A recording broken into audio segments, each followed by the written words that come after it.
As I rise today to pay homage to the architect of the Indian Constitution, I was compelled to listen to the speech of a senior parliamentarian just before me.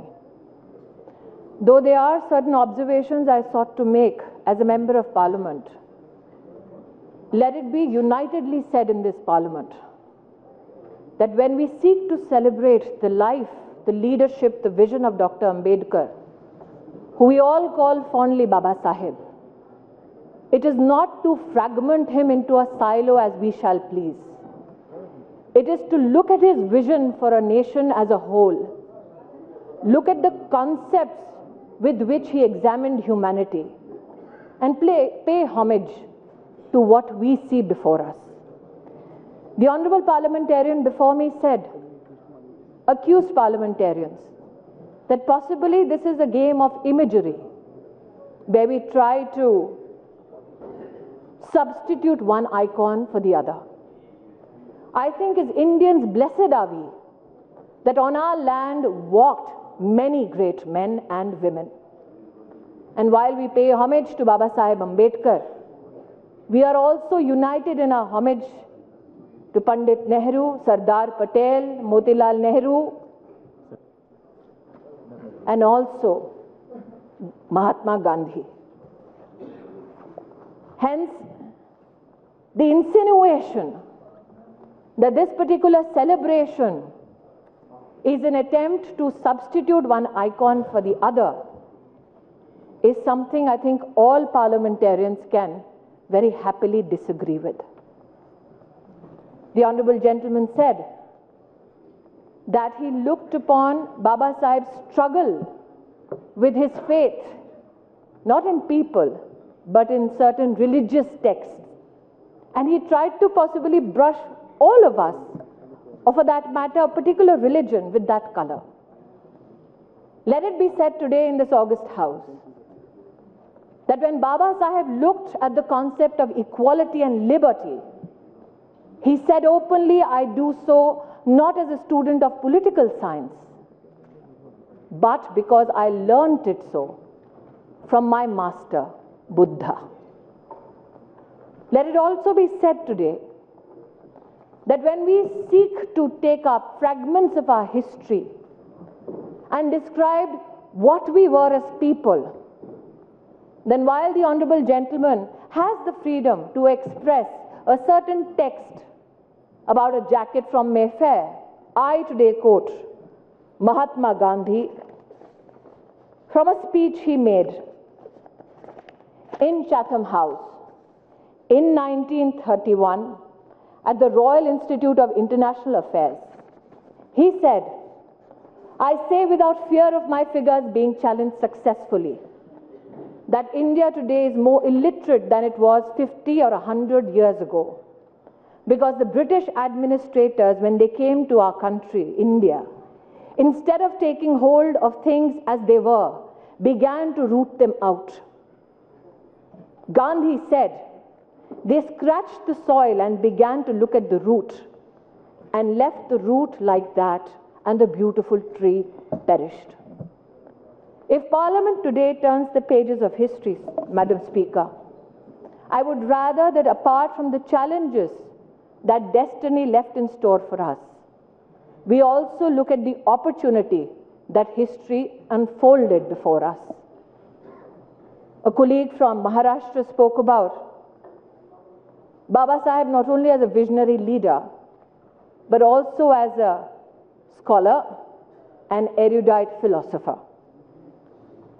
Anybody from Maharashtra who has followed Baba Sahib's journey knows that he established the People's Education Society in 1945, knows that even today in Maharashtra, in Aurangabad stands Milind Mahavidyalaya, which was established by him in 1950, and Siddharth Law College, established by him in 1956 in Mumbai.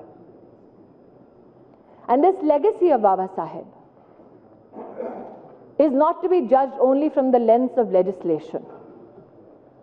He established this education society to bring about intellectual, moral, and social democracy.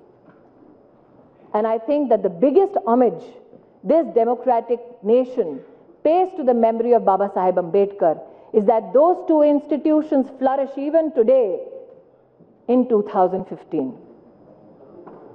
Baba Saheb Ambedkar's desire to ensure that democratic instruments work best when they are decentralized, when power is shared between center and state, when even the panchayat is empowered, is reflected in the Constitution and his speeches, his writings. As the Union HRD Minister, I felt that one of the biggest tribute we can give to this great son of India is to, after 30 years, evolve a national education policy by engaging with those very democratic instruments. And today, with a lot of pride and a sense of humility and gratefulness to a leader like Baba Saheb Ambedkar, I share with this House that in this past 11 months, many said, गांव में कौन बताएगा नीति कैसे बनती है? I'm sure my fellow parliamentarians will be happy to note that 1,421 villages across this country have given written resolutions as to how they envision education for themselves and their nation. 5,155 blocks, 1,202 urban local bodies, 573 districts have written and said, this is what we want of our system in the field of education. I recognize and appreciate that education, history, these are elements that have been heatedly debated in this very House and the other. And I today, without naming a senior, who I look upon not from the lens of the political party he represents, but as somebody who is chronologically elder than me, I say, yesterday I witnessed, as a 39-year-old parliamentarian, two stalwarts in this parliament. One pointed a finger at the other and said, "Tum bahar se aaye ho, Aryan ho." I say this with all sense of humility, that when you look at volume 7 of Baba Saheb's speeches and writings, you will find, and I quote Baba Saheb Ambedkar, since there was an irony steeped in this intervention, he said, the originators of the Aryan race theory need to understand that this was done so that a few could establish their kinship with the European races and share their arrogance and superiority over Asiatic races. Baba Saheb said that having assumed this superiority, the next logical step was to establish the fact of superiority of the Aryan race better than the invasion and conquest of native races. The Western writers have proceeded to invent the story of the invasion of India by the Aryans. Hence, Baba Saheb Ambedkar says, and I repeat today, the Aryan race theory is so absurd, he said then, that it ought to have been dead long ago. And as erudite, knowledgeable parliamentarians, I implore on the floor of this House, let this fallacy die today in this august House, united under one constitution, that we are one nation, one people, and a civilization that welcome all from across the world. Madam Speaker, I realize the limitation of time, but I am also appreciative of the fact that there is unlimited admiration for the work, the vision, and the contribution of Baba Saheb Ambedkar to not only the Constitution but also the nation at large. I understand when I turn back the pages of history that Baba Saheb Ambedkar wanted that free and compulsory education be a fundamental right of every child in this country. And when he proposed this notion, the then government formed a committee to study this. And citing high costs, this particular right that Baba Saheb Ambedkar wanted enshrined in the Constitution as a fundamental right found a reflection in the directive principles. Today, as an Indian, as a parliamentarian, I pay tribute to a parliamentarian who doesn't sit amongst us today, but who led the NDA government as Prime Minister, namely Shri Atal Bihari Vajpayee. Under his leadership came the 86th Amendment to the Constitution, and education for children from the ages of 6 to 14 became a fundamental right. And on this constitutional bedrock did our nation see the Right to Education Act notified from the 1st of April 2010. However, there is a senior leader from the cabinet of the then government, Shri Murli Manohar Joshi, who worked along with parliamentarians across political ideology to enroll across the nation the Sarva Shiksha Abhiyan. And what was extremely complementary to the vision of Baba Saheb Ambedkar was a special framework for equity in education for children belonging to the scheduled castes and scheduled tribes, which finds a legislative mention in the Sarva Shiksha Abhiyan. Understanding, Madam Speaker, yet again the challenges of time, I say today, while I quoted Mahatma Gandhi, that Baba Saheb Ambedkar himself gave a huge thrust to culture, to pride in the fact that we as a civilization have been richly endowed. In this very house with certain seniors, I have myself witnessed a little bit of a clash on what is more, in the modern context of India, beneficial, German or Sanskrit. Mercifully, in this very house, we in a collaborative, cooperative voice said, let the constitution which gives samman to Sanskrit stand valid for the people of our country. Okay. I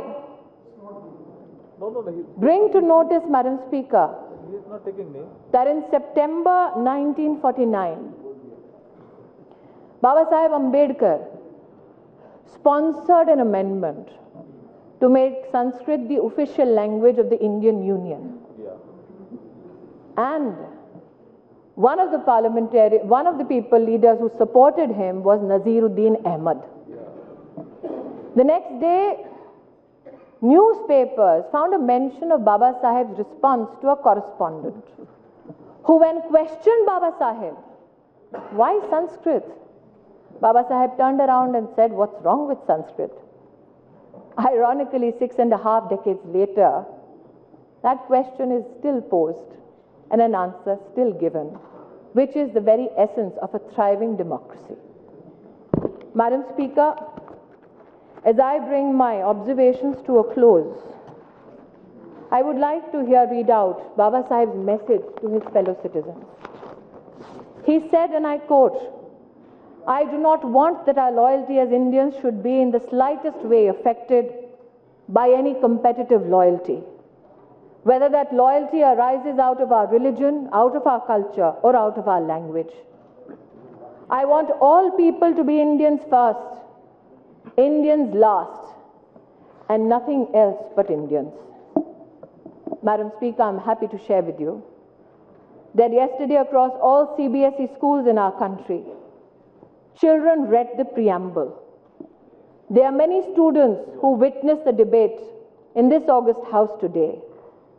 Children took a pledge to uphold the very values enshrined in our Constitution and resolutely across the nation said in one voice, the future of our country said, we are Indians first, Indians last, and nothing else but Indians. Thank you, Madam. I want to know from the Honorable Home Minister, organizer of 30th November said, this constitution should be burned. This constitution should be burned. I want to know from him whether the Prime Minister also said 1200 साल की गुलामी के बाद इख्तिदार मिला. Madam, ये 1200 साल की गुलामी कहाँ है? अब पटेल, सरदार पटेल ने कहा था, कब कहा था? 31 में कहा था कि 200 साल की गुलामी थी.